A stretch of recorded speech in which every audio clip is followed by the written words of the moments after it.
G'day and welcome back to the Department of Southern Armament Research. This evening we're going to be running through the equipment and accoutrements that we utilised for the 2019 Bushranger shoot over in South Australia. Obviously we have a whole suite of match footage that we'll be put through as well, but today it's all about the guns and the gear. Yes. Okay, now on to our rifle rigs. Right? So, I am what's called a sword fiend. Special Operations Research Board, SORD, Australia, have pretty much made everything on this rig except for the belt, which is a 511 Cobra Riggers belt, because why not? Basically, the main important part, all you need for Bushrangers is something to carry magazines. These are a hybrid F88/M4 magazine pouch that Sword do, can fit both. However, it also happens to fit the Tikka CTR mag quite nicely, particularly when you fill up the bottom, which we'll just cut to the close-up camera now, with half a block of Winchester white box. So it just helps the magazine sit proud. They also fit the Accuracy International chassis system magazines without that block in it, the full length 10 rounders. But you don't need the retention, it just sits there quite nicely, and you can quite quickly, as you'll see in the match footage, whip them out, get them in there, and carry on with your shoot. You don't need a belt comforter, but I run one. This is just their standard Molly belt. Everything else on here is surplus. I have a dump pouch for picking up my brass after the match and just throwing it back in there, or when I'm doing brass parties, because everyone loves picking up brass. Small accessories pouch in which I run my little monocular, little 10 power vortex for finding targets before I step off the match, or trying to read wind if you're that excitable about things. In PRS that's important. In IPSC style events, the range isn't really there to warrant worrying about wind. Last thing I have on here is the med pouch. This is a sword item. Tears away, so when you need to use it, you can have it out in front of you. Always have some sort of medical gear with you, whether it's boo-boos for jamming fingers in places you're not supposed to jam fingers, or grazing yourself on stage equipment. We saw quite a few little boo-boos out there on range. Yeah. Where it's just band-aids and betadine, or if you've got the training, have trauma supplies in there. So cat tourniquets, chest seals, quick clot, those sorts of things. It is legal to now use those supplies in Australia if you have the requisite training to do so. So yes, I have that training, have it there at all times. The other added benefit of having a slightly large pouch on what is actually my rear left quadrant is when you go to a seated or a kneeling position, that acts as quite a nice little stop on the ground with your buttock behind it, so it stops you going over backwards. So it's actually quite handy having one larger pouch in that specific location. Obviously if you're a lefty, it goes to the other side. But other than that, we've spoken about my various other elbow and shoulder pads in non-firearm related accessories. So that's about it. Dylan, what were you running? Honestly, nothing overly exciting. I've kind of gone 511 everything. So got the VTAC Barocos pad, Cobra belt. I've got a dump pouch as well, and a limited metal kit. Unlike the sword one, which is probably the much better option, this one doesn't come away as easily. However, the way that 511 does Molly is pretty damn easy to pull apart. So I'll just show that now. You just pull the click off, and then if you lift that straight out, it comes off straight away. So it's not quite a quick release, it's a bit more secure, but when you need it, you can get it off. And once again, anything that you carry, know how to use it. Cannot stress that enough. Yeah. Going and buying all your fancy, chest decompression needles and all that sort of, especially any kind of medication you're going to use, and you don't know what you're doing, you're just going to end up in a world of hurt. Absolutely, you're a liability. The only situation in which that would be acceptable is if you're around people who know how to use it. There's nothing wrong with carrying gear which you can then pass off to somebody who has the appropriate training. What's that next pouch around there? Next pouch around it, I like to carry a multi-tool. This is a Leatherman Mutt. Honestly, these things are worth their weight in gold. Cannot recommend highly enough having a good multi-tool on you at all times. You never know when you're going to need it. And most of them come with a neat little pouch you can throw on your belt as well. Now, for magazine retention, I was using a standard. This is a sword pouch, but it's a elastic double shingle. Now, Bushrangers isn't a sanctioned IPSC match. So what's important to know is if you go to a sanctioned IPSC match, anything camouflage? No. So there are some caveats if you're currently serving or if you're police. But it has to be your issued equipment. Yes, generally speaking, if you're going to, especially to one of the bigger matches, it doesn't matter. You do not wear camouflage gear, camouflage clothes. Yeah, it's just not worth it. So these work quite well. I do know they come in just their normal tan, so then the rest of the tan, that's perfectly fine. Now that magazine pouch has run AR magazines, it has run AK magazines, you name it, it pretty well fits in those things, and they're really cheap. They're actually having a run out on those at the moment. Cool. Yeah, cannot recommend them. Decent magazine pouch makes all the difference. Yeah. This rifle rig I've been running since I was shooting service rifle up in Queensland. It's tried and tested. It's my just go to grab and go equipment for running Tika or my PRS gear as well. That's it for rifle equipment. Cool. So, shotgun equipment. We had two very different approaches between myself and Dylan on this. Going back to our various backgrounds and experiences once again. Some people at Bushrangers were running shotgun vests with the pouches and the pockets. The ammunition belt featured quite heavily, something similar to that, made of leather or elasticine as seen here. I was also running a belt, however it was a little bit different. This belt I had made by a friend of mine up in Ipswich in Queensland. And the company is called Armadillo Leatherwork or Armadillo Trading. And it's very heavily modified or very heavily based upon a cowboy action rig. Cowboy action rig is something very similar. However, you'll see that the round configuration is in pairs. Now these are obviously snap caps. Okay, and the idea is that when you are on the run, you can simply grab two and insert the chamber, or if you're a side-by-side, like so. Okay, this one, Cowboy Action, have some large gaps between it so they can grab their whole hand and go. This one is set up for maximum round capacity. This holds about a box and a quarter, so about 30 odd rounds in the pairs, and which is quite handy for those large shotgun stage, and it ran pretty damn effectively out there. I gotta say, I really like that setup to the point where what I'm about to show you in a second, I may consider to be a little bit redundant.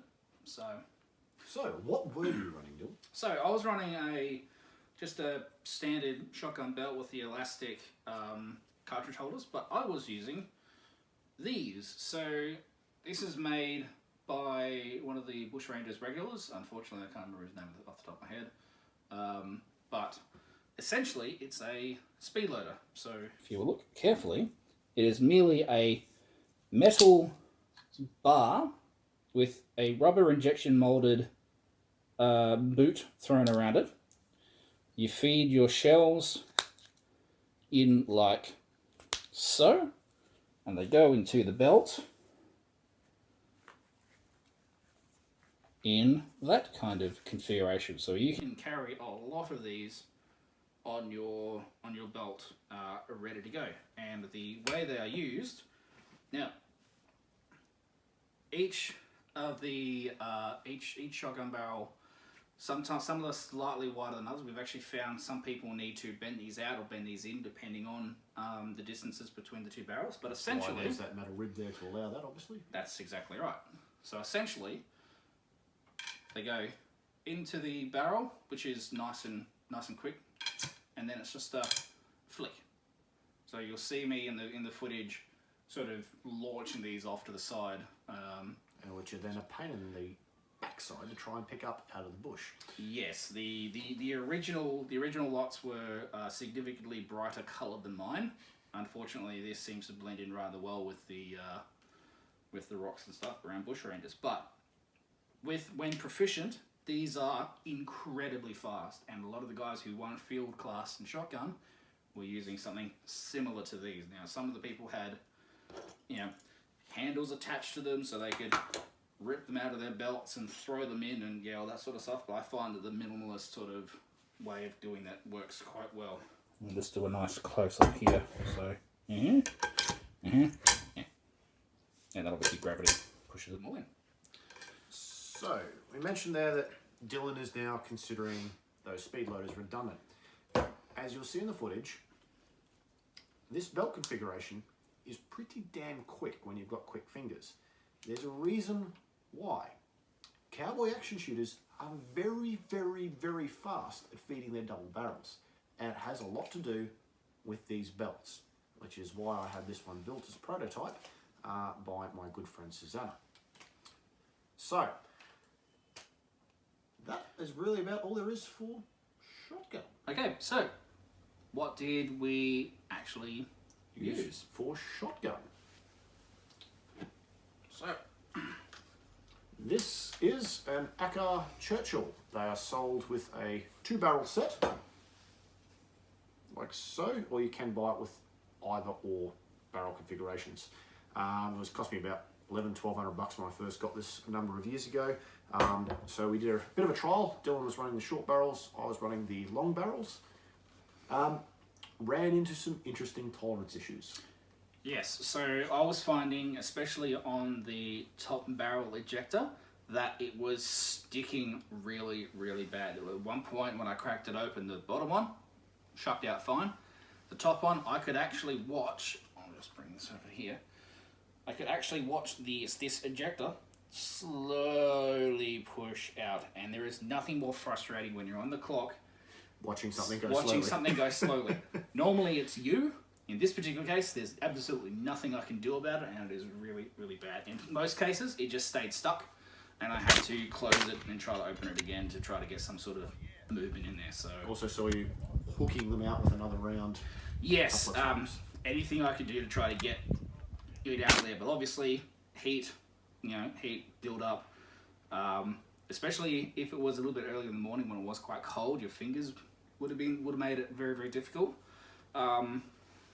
Yeah, it just wasn't playing the game. So I honestly I couldn't recommend something like this for competition. So, aside from the malfunctions with the extraction, how did you find Mr. Winston, is what I call this one? Well, I mean, it pointed fine. For the shorter barrels, because that's what I'm used to shooting more than anything else when it comes to shotgun, because like I said, this is what I normally shoot shotgun for. I didn't have any issues with it at all. Yeah, it was comfortable to shoot. That nice fiber optic front bead is very easy to pick up, and yeah, I actually did shoot the 30-inch as well, because this was giving me so many issues, and I honestly, the shooting side of it, like I said, boringly efficient. It actually worked quite well. So on that note, as going over to myself, I was obviously using the same gun in the long barrel configuration. Joys of an under and over. Things are very easy to swap out. This is literally all that it takes, and things want to work, to change the gun over. Now we're back in business with a set of 30-inch barrels. Long barrels are sort of what I used to. The short barrel set I have used for hunting back up in Queensland for a number of hours. The extraction issue, I may have set Dylan up with that. I did know about it. I gave it a really good clean. And it was you. Yeah, there seems to be some other tolerance issue going on there. Sorry. So, I mean, the long barrels, obviously, this is still covered in red dirt. Same choke system. Not that chokes made any difference at the distances we were shooting for Bushrangers. You can shoot a full choke, cylinder bore, modified. This was improved and modified on this one. It didn't make any difference. The issue I was having, I didn't have any extraction issues, although Dylan did when he was on it, so it could have been a rounds issue, we don't know. The issue I was having was, I had a quite unique problem where I would crack the gun open, eject my rounds out, and then after I'd fed my next two, you'll see my lever would pop across. So when I went to close it, I had all kinds of problems going on. So requiring me to reopen the lever, close it up, and then I'll be back in business. Now, this gun, I did buy it deliberately as a beater. I do have some very nice shotguns. I have an SKB. There's a Beretta there as well that technically belongs to my wife. However, I wasn't going to bring those to a beat-up event like Bushrangers. The recoil pad, there is another limb saver underneath this. I had the extra sleeve on there because it adds the extra length of pull I need to make this cheap gun fit for me. Fit is everything when it comes to shotgun. If the gun does not fit you, so when you throw it to your shoulders, you have a flat rib and the bead is on the same line as your sight, or in the same line as your eyesight, the gun does not fit you. There is also the old throw it to your shoulder, throw it to your elbow, and it should be the same length, is the other way of testing it in a rough way. Basically, if you pick it up, look at something and throw it to your shoulder and your sight is on, that's the gun for you. Doesn't matter whether it's a $200 second handy, a $300 Bakel, or a $4,500 Beretta, Rizzini, something Italian. That is the shotgun for you. The Acco Churchill, it's a functional gun. Unfortunately, it's just started to let me down let us both down when we most needed it. So this gun is probably, its days are numbered in my collection. So just a quick note on what division we were shooting in. So in Bushrangers for shotgun, there are two basically. You have field, which is your double barrel, under and over, side by side. I have actually seen someone shoot a Martini Henry, single shot.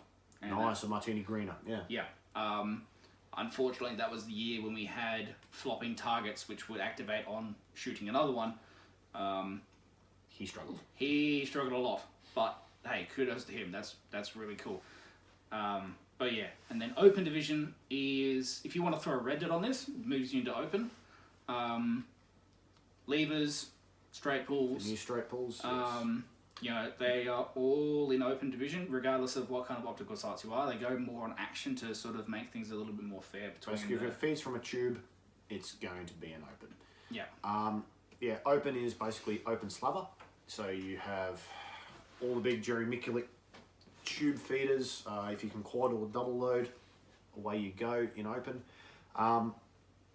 Open class at the moment is dominated by the SHH straight pulls. The days of the Adler with modifications, or the IAC, or the 1887s? 86 shotgun. I'll have to check that. That's really bad of me for not knowing that off the top of my head, since I am an old gun guy. They're dead. Yeah. The lever action shotgun is dead as a concept in competition, and I'd even argue their field applications are extremely limited as well. Obviously in Australia we can't have the semi-autos, however... All the pumps. So we can limit it to double barrels in all their guises, single barrels, or straight pulls or levers. Straight pulls are the better option, guys. Sorry. I was holding judgment on those until I'd actually have a chance to see one being run, and yeah, I was very impressed. That's yeah. You can run muzzle brakes and open all kinds of things. We saw the big Barrett 50 style. That was a hell of a muzzle brake. Yeah, it is insane. So it should also be noted that sometimes in these competitions, because it is IPSC style, you don't always shoot the same thing all the time. So every now and again, you'll get a stage which requires these slugs. So knowing whether or not you've put your chokes in is very important. So swapping them out for cylinder bore, don't go firing slugs down a choked barrel. Likewise, don't use steel shot at a falling plate steel target match. That will end very badly for everyone. Steel shot has a nasty tendency of bouncing back.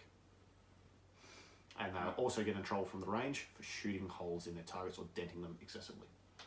Yeah, so just a few things to think about. Alright, that's it for shotgun. So, the bit you've all been waiting for. The rifles. Yes. Shall we start with mine? Why not? Okay, so I was using the quintessential Australian Go Fast gun. Go Fast gun, which is a Remington 7615 Police, based off of the 870 action. Shrunk down from the 20 gauge chamber. Yep. It's got a... It's a 1 in 9 twist barrel. They can be taken apart quite easily. They are sold in their thousands. They're obviously not popular in the United States because they have ARs. In Australia we don't. So they do a limited production run each year for us and our market. Yeah. It's a great little 223. I mean, there's really nothing egregious about it. This is in about as stock a condition as you can possibly get. I was actually quite interested to shoot this as it is because the last time I shot this was with my 7615, which I did have a few years ago. This is mine. I have experimented with 6 different variations of stock and optics, etc. Yep. However, fact is, in its stock form, it works the best for me. I've tried magnified optics, I've tried an ACOG, and the stock's to try and suit the ACOG because obviously you have cheek weld issue. The aim point, what did you think of the optic first up? It worked perfectly. My 7615 had been through a few different variations with pistol grip stocks and rail forends that attach accoutrements to as required. I found the aim point to be really, really good. I was hitting those far targets with no real effort at all, just knowing basically wind was what was getting me. And a poor shooting position. And yeah, a less than ideal shooting position, yes. But honestly, the dot worked really, really well. It's it's straight 2MI dot on that one. Yeah. The pistol grip was the stock, the traditional stock, something which I hadn't actually shot a lot with, and quite frankly, I actually kind of liked it. It worked really, really well. There is something to be said about not fucking with things. Which I am. If you add rails, you are going to fail. The moment you add a quad rail at the front, you're talking nearly 2 kilos of aluminium. Yeah. You add a Mesa Tactical adapter at the back. That is well over 1.5 kilos of just the adapter. Then you add whatever stock configuration you add on top of that. These get really heavy really quick. If you are stupid enough to fit a Warhammer rail across the top, you are adding more weight for no benefit in terms these things don't really get hot enough to warrant the issues with heat mirage, nor do you shoot to a distance that requires it. No. It's keep it simple, stupid. Yeah. The only must-have modification as far as I'm concerned, which isn't on this rifle, would be the bipod through rail, and that's purely only if you were going to actually use the bipod. You're not going to use it, don't put it on. Yeah. And that's basically there's a guy in South Australia who will remove the pump tube. He'll extend it out beyond and through the pump, and there's a QD mount of some kind. I can't remember exactly what type it is. Atlas type. Atlas. Yes, it is an Atlas. And yeah, so that allows you to operate the the pump with your bike hold on the end as you would as if it wasn't moving. But yeah, they're good, they're accurate, they're fun to shoot. As you can see, this one doesn't have any sort of muzzle device. Maybe a flashless press might have been an idea. But hey, they just changed it from a fireball to a nice starburst. So yeah, overall, really, really happy. And the dot performed really, really well at range. I've actually used dots quite extensively. Some of the training that we did in the US, I did that with an EOTech. I'm very comfortable with a 1-power dot. I don't know why. I just like using them. So I've gotten good at using them. And we'll talk about magazines. Now, that rifle is mine. I loaned it for Dylan for the competition. Internally, nothing's really been done to it other than removing the burrs. That's about it. Magazines. Quick note on magazines. You'll notice in the footage, Dylan is using full capacity magazines. Those were on loan from a friend in South Australia where full capacity magazines are permitted. Most other states in Australia, you're limited to 10 rounds. Either the stupendous magazine that comes with the 7615, these do not work. The angles are not right. The follower cants terribly, and as a result, they don't feed well. You have to file the crap out of them as well. They're a terrible, terrible magazine. Get yourself some PMag 10 rounders and be happy. I also have some, which ones are these? These are yeah, this is a Bushmaster magazine. It's been locked off. Grey followers are good, as are yellow followers, as they are anti-tilt. You cannot tip them upside down. So grey or yellow followers are what you want. Green or black, bad. Oh wow. Yeah, it's actually, yeah. They are shocking. So good magazines keep your rifles running. Doesn't matter what type it is, but particularly in ARs. All right, with the rifle everyone's interested in. Yes. The Tikka Arctic or the C19 in Canadian Ranger Service. This rifle will get its own special review on the channel where we'll go over all the features in some even further detail than what Bloke did. I am very, very comfortable with this rifle. I've been shooting it now for 2 years, slightly more, and I know its ins and outs, I know its quirks, or at least I thought I did, until I had a feed issue with the magazines. It seems that the Tikka CTR magazine, which is also the same magazine as the Seiko TRG, as we've now found out, just with a rubber or plastic boot added on the bottom. The attachment point for the CTR magazine, as we get to the close-up, is this square latch here. The latch digs in. Unfortunately, what aids in a really speedy reload when you're flicking it away and throwing in your new magazine is that tolerance there. That tolerance and slot is enough to not allow the bolt to pick up the cartridge because it has enough play that way. As you'll see me bashing on magazines to try and reset them, or actually holding the base of the magazine in contact to allow it to feed. As it turns out, there's a really simple fix to this. All it really involves, as we cut back to the close-up camera, is basically bending that latch outwards, like so it kicks out, and that will reduce the amount of slot in the magazine.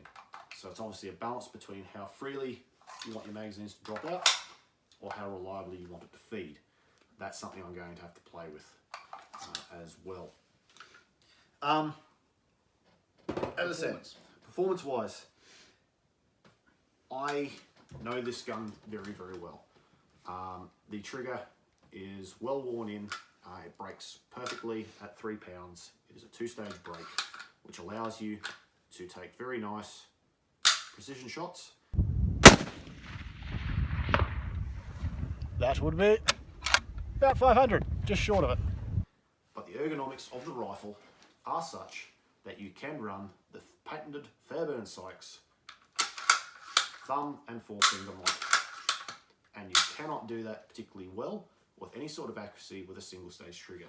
So the two-stage trigger of the Arctic is critical, as is the location of the trigger to the bolt handle.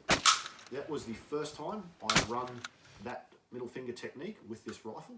I've shot this rifle quickly, I've shot this rifle with quick reloads, but I've never combined all three until I went to Bushrangers, and it's damn good at it.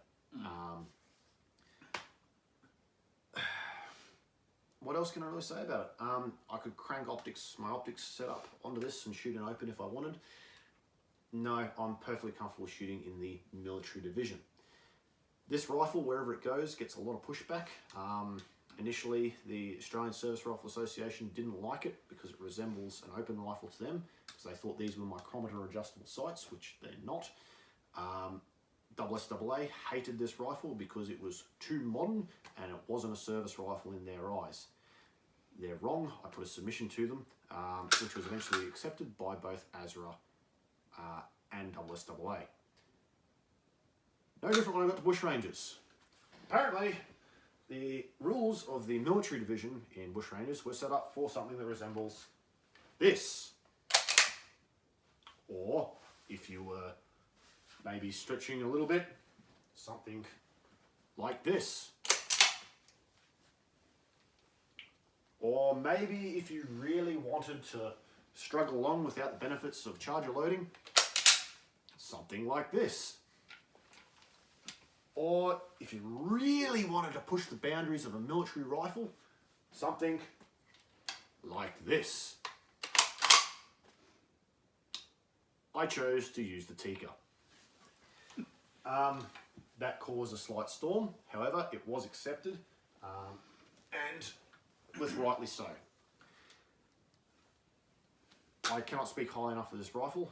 600 meters is about its limit. That is the limit of the sights. Bushrangers didn't even come close to this, although I did have a bit of a crack at the PRS targets, which were out to 800 meters or so, they said. Yeah. I was putting them pretty close on open sights, and everything closer than that I was hitting. Really not much more to say apart from the fitting issue. It's a wonderful rifle. Yes, they're expensive. They're worth the dollars if you're going to shoot open sights. If you're going to put an optic on this gun, buy a standard CTR and be happy in that regard. You buy the gun for the open sights. All right. So that poses the next question. How did we do? Well, I did a personal best. 20th, which is my highest score in this match, and they do an overall matching. So, say you're not so good with a rifle, you're not so good with a shotgun, but you're pretty good with a pistol, sometimes that can be enough to lift your overall score up. This is one of the very few times when overall actually is something to strive towards. I've got a bit of a thing with people who complain about, you know, overall scores. Honestly, if you're not competing against people who are in your division, it doesn't matter. But I digress. So I thought I did fairly well. Rowan, how well did you do? The Tikka may have won the military division. So totally ecstatic, my first bushranger out, and I get the helmet. I mean, it's a pretty cool trophy itself, and it's actually somewhat of an honour to get one. So my first match out, to get that in the military rifle division, very, very ecstatic. I knew I shot rifle well. Shotgun, I was doing pretty well. I was inside the top 10. Pistol, as I said, I bombed 2 stages. So when my name got read out with 5th overall, I was a little bit surprised. I am elated with that result. You may have been surprised, but honestly, I was not. I fully expected your performance to push you up there. That's the thing. Doesn't really matter if you're good at one or not or the other. It's it's your aggregate scores. And as you said, you weren't that particularly happy with your pistol performance. It wasn't bad, but it could have been better. Whether it's through equipment or just just being better on the day. But yeah, I was not surprised when I saw your name read out at 5th. I've seen other shooters who have completely bombed stages and done really, really well because they've played to their strengths. And honestly, that's a damn good effort, and you should definitely be proud of that. So, we'll definitely be back. Oh yeah, absolutely. Some minor tweaks on gear, etc. But yeah, that about wraps it up for the firearms and equipment we utilised for the Bushranger 2019 shoot. Yeah. If you like this sort of content, please like and subscribe. It doesn't help us out. We don't get any sort of money out of YouTube. We are not sponsored channel by any stretch of the imagination. Nope. So we do this all out of our own pocket. Hopefully you're enjoying seeing the Australian aspect and the Australian shooting culture portrayed in its full light. And hopefully we'll see you out and about on a range somewhere sometime soon. Until next time.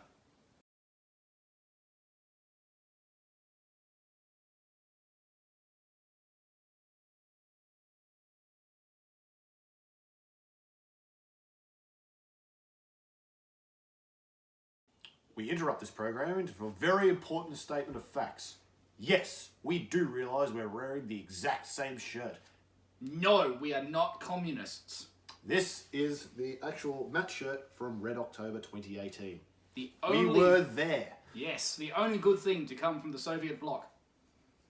Now, the wearing of this shirt was entirely unintentional. Well, I intended to wear the shirt, but I just had to travel for a long distance and didn't have anything else to wear.